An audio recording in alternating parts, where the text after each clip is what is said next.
welcome to the 33rd, I think. Yep, 33rd Mainspring office hours. In this version or this event, Mike's going to be talking about different ways in FileMaker that you can receive alerts and how alerts can benefit you in your organization. So that being said, Mike. You need to come up with better intros so Yeah. you can burn some time. Yeah, I've got a little itinerary today. I didn't make it any formal slides or anything, but this is as much about like what you can do with FileMaker, so not so much receiving, but also you know, all the different methods of alerts. So we're going to talk about we're going to break it down into like pretty much a general idea of what types of alerts you can send with FileMaker. We're going to demo a kind of a system I made a long time ago that one of our other devs, Jeff, who you've also met on Office Hours, rewrote into an add-on. And we're going to release that add-on so you can also use it probably sometime in the near future. So yeah, so why use alerts in your system? Well, most people already use alerts in their system. If you've ever used like the custom dialog, show custom dialog script step to show a notification that something is complete, or maybe that there was an error message as the result of running a script. Alerts are really there for information to let the user know that an action is required, or an action needs to take place, or just a status update. So throughout the day, we're so used to getting hundreds and thousands of alerts from different things. Like you might get an alert that you've got a new text message. You might get an alert that you have an alarm going off when you wake up in the morning. All of those are technically different kinds of alerts. Your stove telling you that your cooking is done. Everything around our life these days, it seems, revolves around alerts. So the important thing to think about with using alerts or implementing alerts is you really have to have a plan for them. There is definitely an issue, or kind of maybe an overeager inspiration for people to alert your system to death. Like you maybe don't want to like put an alert inside of a loop script that generates invoices that gives you an alert for every invoice that gets generated. Maybe you consolidate that into one alert that says your invoices have been generated. So creating a plan basically involves a planning for what triggers an alert. So what action or what thing happens in your software that that warrants an alert to be created, and then on the back end of that plan, you need to determine, if I trigger an alert, what type of alert should be triggered. Because maybe you want to just have an alert log that says something was finished, like a transaction log. Or maybe you want to have a more robust alert system that says this thing that wasn't supposed to fail just failed. It needs to be addressed like right now, top priority. So the mechanisms of which you can send out those alerts becomes a lot more, it's different, essentially. Instead of storing something in a transaction log, maybe you're sending a text message or an email. Maybe you're displaying that on a home screen for somebody. Maybe you have a loop or a timer script in FileMaker so that after 30 seconds or so, anybody logged into the system gets that alert. So when you write down those plans, it's just like any other thing you would be developing your plan for. It's a great idea to know what you're building before you build it, because that way you can get some clarity into what needs to be alerted, and discuss what those alerts look like. So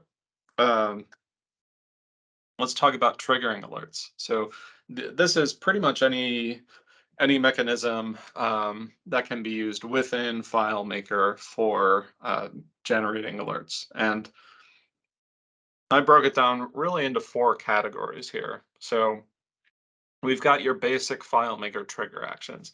And those are things that happen on usually on either a scripted basis or some event in FileMaker triggers it. Now, if you're not super familiar with FileMaker triggers, there's triggers at a lot of different levels in FileMaker. There's file level script triggers. That happens when a window is open or a window is closed, or somebody opens the database for the first time or closes the database completely. There's also this one, which is regarding container fields that play. But those are things that happen on the file level. Then you have stuff that happens on your layout level. That's over here. Record load, record commit, somebody changed a field, somebody typed a keystroke, that type of thing. So there's plenty of places or plenty of trigger commands where you can do that. And then the last one is on, if I'll throw a field on here, but you've got script triggers on the individual field level as well. So you might be able to create an alert just basically when, let's say somebody is doing signature capture and you want to say that when they save that signature, some sort of alert gets triggered. So this entire trigger-based system in FileMaker is called in most software development systems, this is what's called the call chain. So all of these alerts fire in a specific order, and one alert might, or one trigger action might trigger a number of trigger actions. So if I go back here to the field level script triggers, if I tab out of this field, it's going to do a bunch of things. It's going to do the validate trigger, it's going to do the save trigger, and it's going to do the exit trigger. And then it's also going to do the on object trigger to get to the next field. So that whole call chain is an opportunity for you to integrate alerts into your system. So that's stuff on the field level. All right. So the other place where usually with those trigger actions, you're attaching a script to run. So that script is controlling your outbound alert. It can also determine whether or not an alert can be sent, and it can also perform other types of trigger events, like some custom trigger events, like maybe you want to set a timer script to run later or something like that. Or maybe you want to send a API thing to some sort of other alert system to maybe like say, at the end of the day, send out an email that says some record was changed during the day today. It's really sky's the limit in terms of what you can send out and how you can trigger it. All right. The next category for triggering an alert would be what's called an ingested command. And this is what this mostly means is this is some system outside of FileMaker has told FileMaker that it needs to send an alert. So this is normally going to be stuff like webhooks or using the data API or something like Claris Connect or Zapier or something that basically tells FileMaker, it sends FileMaker a record, and then FileMaker can determine if that needs to be sent out or not. So using webhooks as an example, pretty recently we've set up webhooks with something like Shopify for e-commerce. So let's say Shopify says you have an order that was paid for, and it sends that information about that order through a webhook to FileMaker, and that gets turned into an order record. So that might trigger an alert out of FileMaker that says, hey, this order was received. The people packing orders in the warehouse need to know that this order needs to be fulfilled. So that's an example of an ingested command.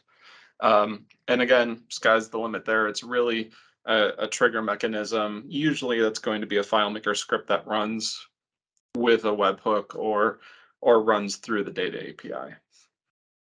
All right, category 3 is a scheduled script. And there's multiple ways to trigger scheduled scripts in FileMaker. The most common way, of course, is putting a server schedule in your FileMaker admin console and saying, run this script. And that script's going to do some stuff. It's going to check some things, and it's going to see if an alert needs to be triggered, and it will trigger that alert. But there's also the ability to do a combination of both scheduled and ingested. So you might have something like the Windows task scheduler that runs its own scheduled task and does something to to change some sort of state. Like, let's say that maybe you want to have a Windows scheduled task that clears out your server's documents folder on a monthly basis. And then you might have a FileMaker scheduled script that checks to make sure that that was done and sends an alert that says this thing was successful. So you can combine these triggers and combine this methodology to create kind of like workflow-based triggers. And then there's other scheduled scripts you can run as well. So there's like things like Zapier, like I was talking about, or Claris Connect. They have delays, or they have schedule capabilities that say it's basically any other time-based system can run these ingested commands. So like there's stuff to run actions on schedules in Claris Connect and in things like Zapier or Microsoft Flow. And those can all just basically say run a webhook sometime in the future. That's going to command FileMaker to run, and that's considered a scheduled script. All right. Hopefully I'm not losing too many people here. One last category, the timer script is basically, this is something that you're going to do either within FileMaker, or you're going to trigger this somewhere else from FileMaker. So an example of this would be maybe use FileMaker to create a calendar event that gets pushed to somebody's Microsoft calendar that gets turned into a notification there. So maybe you can trigger an alert on somebody's calendar for 4 p.m. on a Friday that says, you know, you need to review the invoices that were created this week, something like that. Inside of FileMaker, that happens in the window that you're in, like this window. And when you have a script, it's just as easy as using the install on timer script. So an on timer script will let you run a script on an interval. So maybe I want to say that I want to run this 30 minutes from now. So I'll put in 60 times 30. So because it's the number of seconds. So that's really easy way to just do that, 60 times 30. So in 30 minutes from now, when I install this on timer script, if this window is still open and active, then this script will run. So that allows me to kind of time a script to happen in this window. So a lot of people will do this as kind of like a looping script, and they'll basically run this every minute or so, checking for if some sort of condition exists. So like if something happened, you know,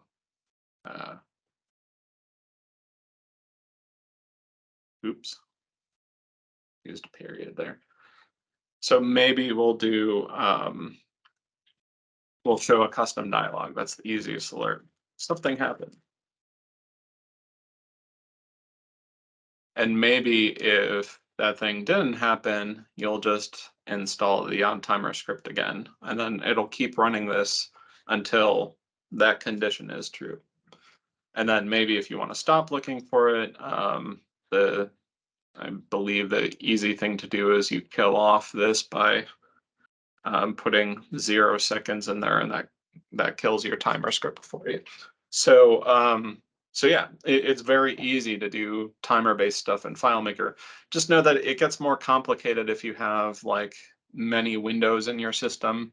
So if you have if you have multiple files or multiple windows, it can be kind of hard to manage timer scripts in all those different windows because they're basically in the window. When you run this script step, it puts it in the current window. So this works best in a single window application, but can work, you can juggle stuff around. Definitely it's buildable because it's FileMaker. All right. Brian, any questions yet? I'll take a quick question break. You're on mute. Sorry. Yep, no, I don't see any. All right. Okay. So moving on, let's talk about the types of alerts. So now you know that that you've had a trigger to send an alert. So what are the types of alerts that can be sent out? So obviously the first thing's going to be an email to somebody.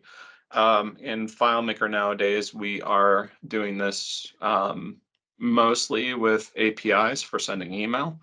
So we use the SendGrid API is really popular.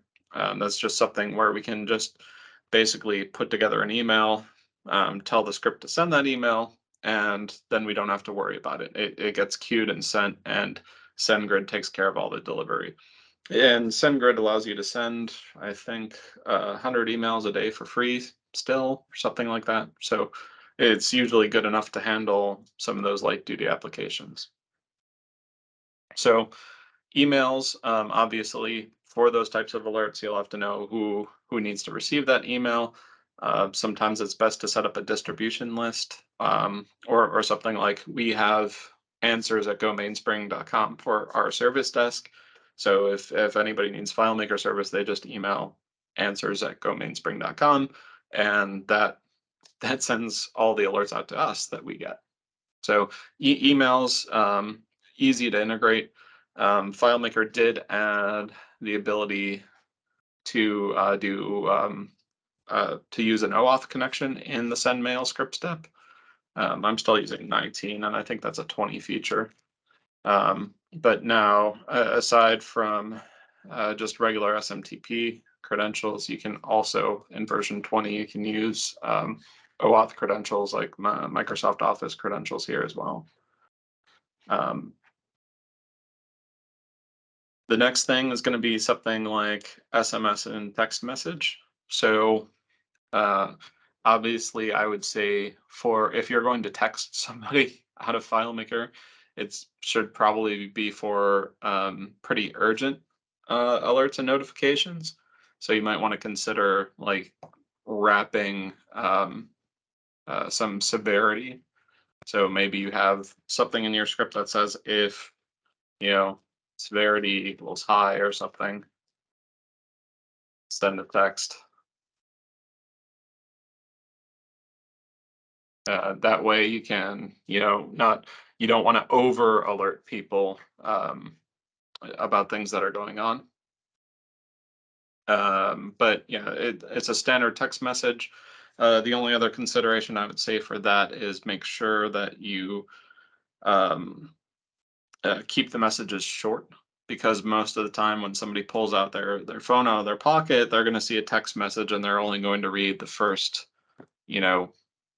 20 words of that in their notification center. So if you send a 2-page bug report in text and SMS, most SMS places will put that back together. Maybe it'll come through as like many messages, but it would count as sending, multiple messages. So if you're using an API like Twilio to send SMS text messages, and it's based on the number of emails or the number of text messages you send, just note that really long text messages count as more messages, even if your phone puts it back together as one message.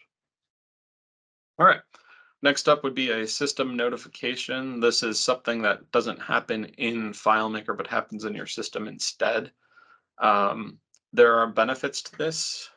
This is, it happens outside of FileMaker, so it's usually more, it usually comes to the top, so it's usually more, how do you call it? I don't want to say intrusive, but it's a more serious alert than just using FileMaker's custom dialog. FileMaker's custom dialog is just a very simple window. A system alert will carry a little more clout. So a quick example of that might be, I put it together here, but there's on Mac, you can use AppleScript for this. The AppleScript's actually very easy, display alert, and then you have a title, and then you have a message, your message text line here. So if I update this to like hello office hours or something, and then I perform this, here's my system alert. So this is outside of FileMaker. This alert will continue to persist even if I close the FileMaker window behind it, because again, it's a system alert. Now, since it originated from FileMaker, it has this FileMaker icon here, and I'm sure there's probably something you can do to customize that icon. There's probably something you can do to put a link in here to take you back to the database. Again, I'm not, in our time constraint, I'm not going to spend too much time customizing each one of these. It's just letting you know that they're out there. So for now, it's just this plain simple alert with hello office hours in it. And I think Windows has the same sort of thing. On something like iOS, it's maybe a little more difficult to do. There is maybe something you can do with shortcuts to set system alerts, but that might be something you trigger at a different time. All right. Queued alerts, creating an alert log. This is what most FileMaker developers do, I think, pretty much as their first foray into alerting systems. And this could be an alert log, or it could be something like a transaction log where maybe certain transactions are flagged as alert. So let's say you have a process in your app that generates all of your invoices for the month. So you might mark some of those invoices in that transaction log as needing review because maybe an invoice came out as $0 or maybe an invoice came out as -$. But having a way to mark records as requiring alert and then being able to mark them as reviewed is a very basic implementation of an alert log. It's just basically taking records in any FileMaker table and having a key, like maybe you just have something like, alert, and maybe you make that a number field, and maybe you auto enter that as 0 by default. And then if you mark that alert field in a script as 1, then it's very easy to count up the number of alerts that you have and display that number somewhere in FileMaker, or click a button to find those records. Again, it's just really just having a field that says this is an alert, or this record is in an alert state, so that you can do something with programming with that record later. So the interface behind this in FileMaker is going to be, as complex and complicated as you want to make it. Examples of stuff you could do, you could definitely put something up in the navigation toolbar that has something like what you see down here. So I see alerts on my apps here. I've got 9 emails and 3 Teams messages as alerts right now. So you could do the same thing with this little tiny number in a button bar. And maybe you have a button bar or something on your layout. 1, 2, 3. And maybe you're going to put some sort of alert in there. And maybe that's under a global variable like alerts or something like that. And maybe you style this so that the fill is like a solid purple color and its corner radius is really round and the text is white and bold. But you kind of get where this is going, right? And then when you're done, you maybe say, I want that 39 as well, so that that goes there. And maybe you make this text centered and vertical. Yeah. And maybe you can even hide this if alerts is less than 0. All right, so this is a quick and easy way to like put like in a little alert count somewhere. And now all you need to do is update that global variable with your alert count, and then you have something there to display it. And then after that, you can turn this into a button that takes you to your alerts list. As hopefully everybody sees where I'm going with this. It's very easy to build these types of alert systems inside of a database to do something like this that displays that you have this alert. And then maybe you have a timer script that refreshes that count every 10 minutes or something like that. So with all these techniques, and you can just cobble together pretty easily a fully functional alert system for your app in no time at all. All right. Custom dialog, we're all familiar with that, right? Show custom dialog. You have a title. You have a message. You have a couple button options.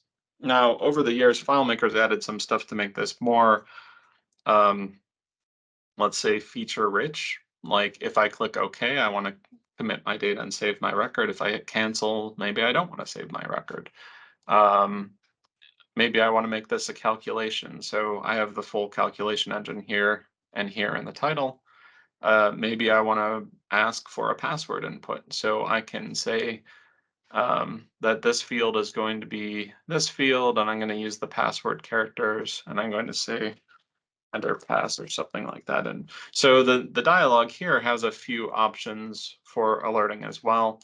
But at a basic level, all it's going to do is show you this basic dialog. And you can have up to 3 buttons.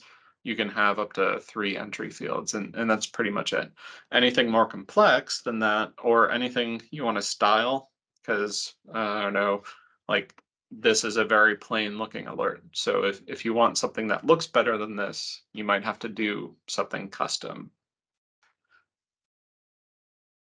And then, yeah, so a scheduled alert would be similar to like a system notification.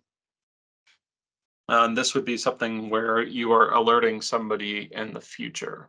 So if you use an email alert, or if you use like SMS messages, what we normally do for scheduled alerts is we have an alert table that has kind of like a queue of alerts, queued alerts, and then we'll have a server schedule, a scheduled script that runs on, let's say, every 15 minutes. And every 15 minutes, it'll say, it'll do a basic find that says, are there any alerts that need to be sent out? And it will send them on that schedule. So with that, aside from just the alert field in your table, maybe you create an alert and say like send alert at, and you create a timestamp field for this. And that timestamp field can be something like maybe you have a calculated value and says get current timestamp,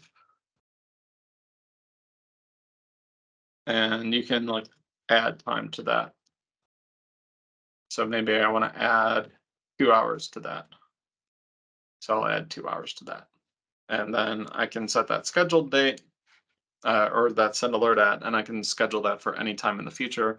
And my server schedule that goes every 15 minutes is going to trigger that alert to be sent because it finds that it's basically ready to send at that time. So you can do schedules through AppleScript as well. You can do calendar creation of like calendar events that count as alerts for people. And in all of those things, if you want FileMaker to do something as a result of it, you can probably pass something like an FMP URL to handle a callback.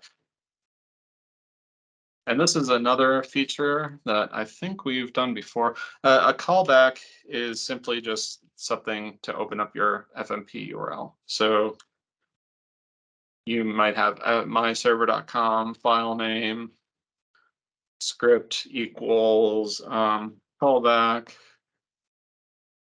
and parameter equals, some event ID. So basically you throw this URL in any one of those alerts, and when somebody clicks on that URL, it opens up FileMaker, it goes to that file, it runs that script with that parameter, and then you can kind of take an action based on that. So the FMP URL is really handy for that. Another thing that's really handy, and this is in 2022 as well, hopefully everybody's familiar with Perform Script on Server. In FileMaker 2023, they introduce a new version of this that's Perform Script on Server with callback. And what's so important about that is that currently, like if you want to get notified that the server has completed running your script, you have to wait for completion on. But let's say that I turn that off. Well, now if I turn that off, the script here on my client side is going to keep running, and it's not going to know when FileMaker finishes that script. But Perform Script with callback basically tells the server that when you're done, run this script. So you can you can basically do a callback to that user and tell them that, alert them that, hey, that thing you told the server to do is done. And again, that's in a script, so you can really do anything you want as a result of that. All right. Okay, so let's do a quick demo. So let's talk about what this is first. So SweetAlert is this is a JavaScript package that a lot of people use, and thousands of websites use this. And basically all it is it's a styled alert. So, in FileMaker, when you have your custom dialog, it just looks like this custom dialog. In your browser, if you show a JavaScript alert, it's this alert. So you've probably seen plain JavaScript alerts like this, and they're kind of ugly. They stick to the top of the screen. You know, they're intrusive. They're kind of in the way. SweetAlert is a package, again, that's been around for years, that does very nice looking alerts. So if you go under their docs, we're getting started. And there's a bunch of different examples here for things you can do. It gets more complicated. You can do multiple stacked alerts and then that type of thing. So more than a few years ago, I think this was my session at Pause on Air in New Orleans, however long ago that was, 5, 6, 7 years. I put together a FileMaker implementation of this. Now, at the time, we didn't have JavaScript web viewer tools. Well, we sort of did, but they weren't great. We didn't have easy installation. You had to copy and paste stuff from one file to another, but now we have add-ons. So it's very easy to do that. So basically, because the FileMaker platform's come so far along, Jeff, a senior dev, rewrote this as an add-on. So we have a FileMaker implementation of that. So I have add-ons here. I already have it installed here, but I'm basically just going to drag it into my layout and we're done. It's installed. So this is what a SweetAlert looks like in FileMaker. And you might recognize this because it's really just a card window. So we're using a styled card window. It grays out the background, so the alert looks very good. It has a button, so I can take an action based on it. And it centers itself in the window. So if I move my window and make my window a lot larger and still open this up, it's always centered in my window. So in the add-on implementation of this, there's basically you pop this open with a script. So I'm going to do test. I'm going to perform a script. I'm going to say FM small. And if I look at the demo script in here, here's a complete demo. I'm just going to grab this parameter, and heck, I'll grab that as well. Let's do test here. So I'm going to save that as dialog test. And I'm going to say perform script dialog test. Okay. So now that does this. But let's take a look at what this has done. So this is driven by a JSON object parameter, and this is the best way to pass parameters to a script because you don't have to worry about the number of line breaks. You don't have to worry about using some custom function, weird dictionary function. For this, you can just use FileMaker as JSON, which has been around since version 16 now. So if you don't know how to use JSON in FileMaker yet, it's definitely something you want to learn because it's very important for doing something like setting up a bunch of parameters like this. So let's say title text. I wanted to change title text to say this is title, and I want to say sample message. Hello, office hours. And maybe I want the cancel button message to say never mind, and the confirm button message to say yes, please. So all I'm doing is I'm adjusting some parameters for this script. And now if I run that, now I have this title, hello office hours, yes, please. Obviously we're still testing it because, well, I don't think I told it to show that button. So cancel button, alt button. I did put cancel button true. So there are still some bugs to work out.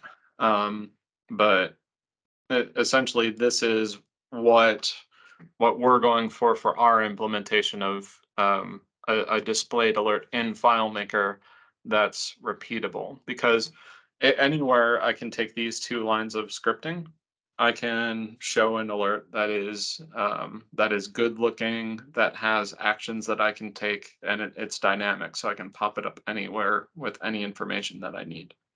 And it looks a lot better than a regular custom dialog. So that is our RFM implementation. And in the background of that, there's a script that basically puts all those things together to generate card menus, puts together the card window for you, sizes things appropriately, and then uses what's called promise-based logic. So what promise-based logic is, it's a technical term for just basically tell it to wait for something to happen. So in this case, we're waiting for the window to do something, somebody to click on a button or something. Then so on the actual layout, there's just layouts, some basic card windows for all the different things depending on what you're showing or what you're not showing. So all the buttons there. And then these are cards with the titles. So this is a very basic kind of alert system that we put together. But again, if it's as easy as installing it through an add-on, which I can just basically go here and say that under, where's my mainspring stuff? Under my mainspring stuff, I can install, it's not in this list because I've already installed it. I can basically go grab it, drag it onto this layout. It's installed, it's ready to use. So That's the power of add-ons, is no longer needing to copy and paste these things. And you can create your own add-ons too. So if you wanted to create your own add-on for an alert system that generates this little alert dialog with a list view of things to click on, all that stuff, you can totally do that. So once we've finished that, we'll probably send out a follow-up email to this presentation that says this is available. And if you want the old implementation of this, you can actually go find it. Just do a Google search for GitHub FMSWAL, FMSWAL. And I think I released this under like MIT license or whatever. So you can go find the old version of this from 5 years ago that has the non-add-on version of that. I'll pop that in. Let me see if I can get that in the chat window for you. Yep. All right. So yeah, that's basically that. So add-ons are great for this code portability. If you're not using add-ons yet, definitely should consider it, because there's ones out there from all walks of life essentially. But we use them for things like signature capture and FileMaker. We use it for things like our SendGrid implementation to make it easier for us to implement some APIs, that type of thing. So add-ons are super cool and still underutilized. All right. Brian, I don't think there's any questions. I just took a quick look at the chat window. You remuted yourself. Do that. There you go. Yeah. So let's do tip of the day then. So tip of the day is going to be how to reference deeply nested JSON. So it's a JSON tip of the day. So most people don't know. You might have. I'm going to do a simple let function here, and I'm going to say JSON equals JSON set element. Let's say I want to set people dot, or let's just say employees dot Mike dot, or let's do it as an array, employees 0 dot name first Mike JSON string.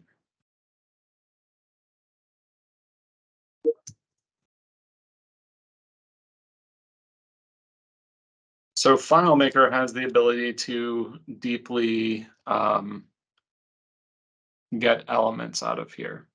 So for now, for the moment, let me just return JSON. So you'll see this as employees here. Let me set some more keys. Let me do JSON format elements. So that looks nice. All right, so we see employees here. Let's say we have an employees table. So we're also going to paste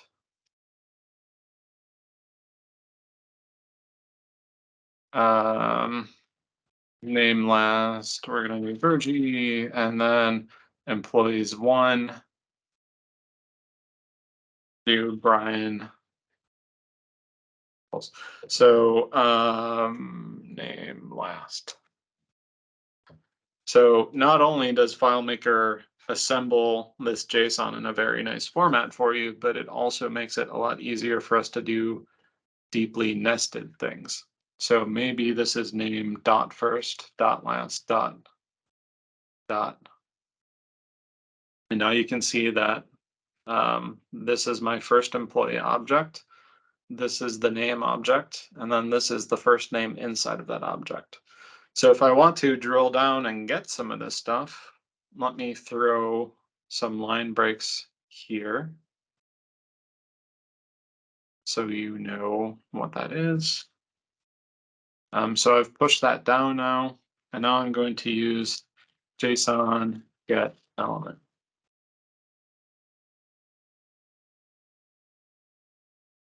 So if I tell JSON get element to get nothing, then it just returns all the JSON to me.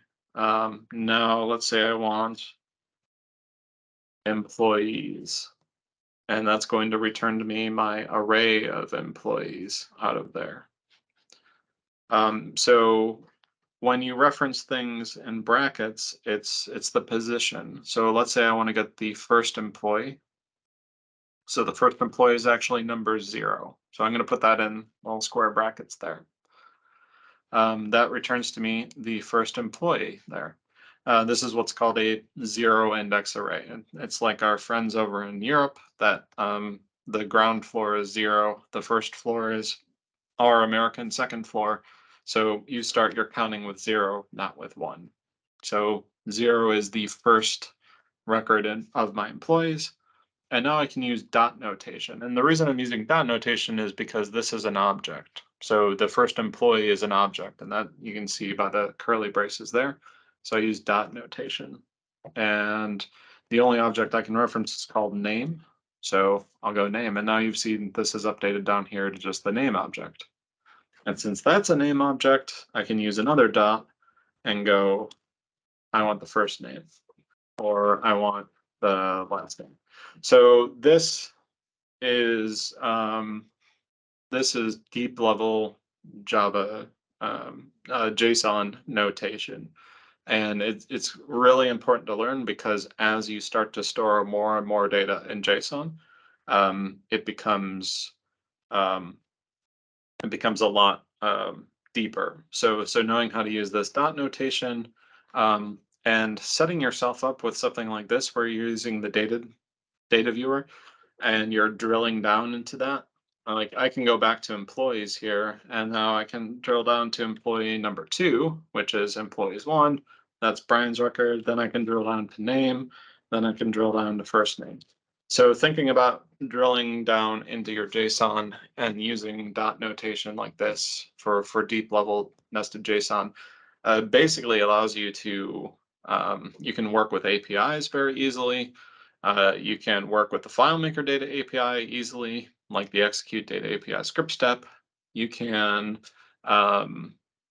store all of your records inside a single variable instead of doing complicated things with repeating fields or again, like I mentioned, dictionary functions.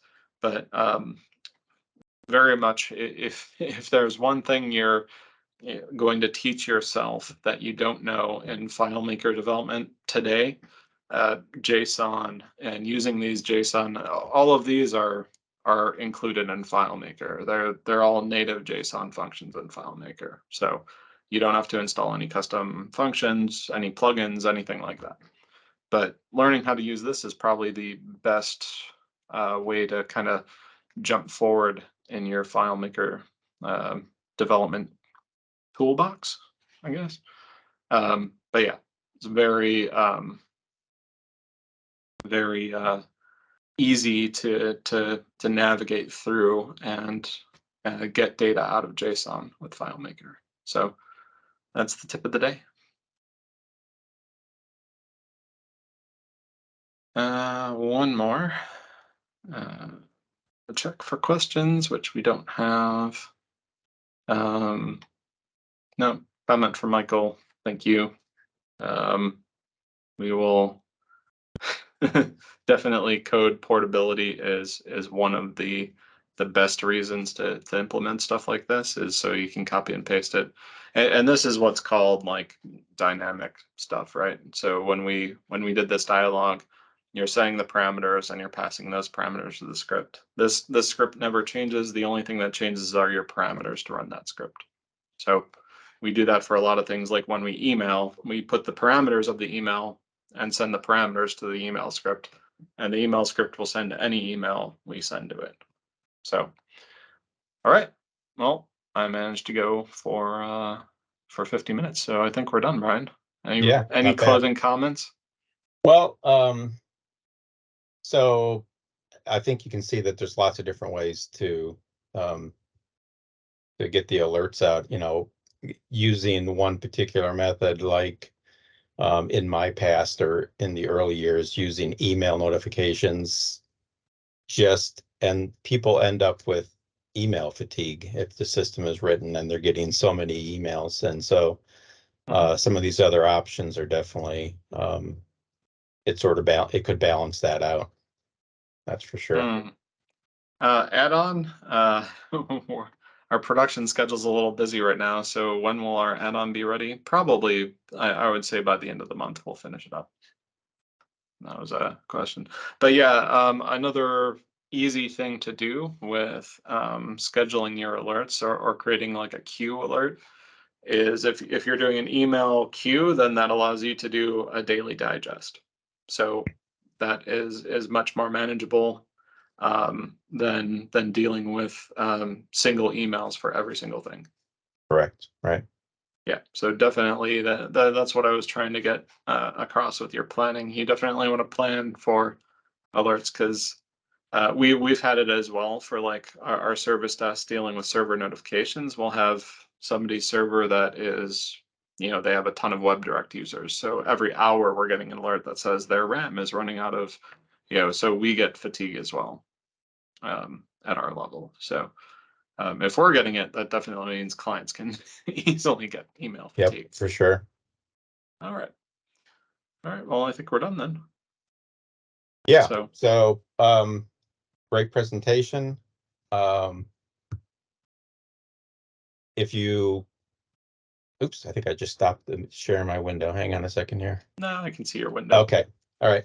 So yeah, if you have any ideas, send me an email. I mean, these office hour presentations are meant to help you all out. So your ideas really matter. And feel free to send me whatever ideas that come up. Yeah, the email's in the chat as well. So the next office hours is the September 21. So send us your ideas and we'll get something going. All right. Okay. Thanks, everyone. Thank you.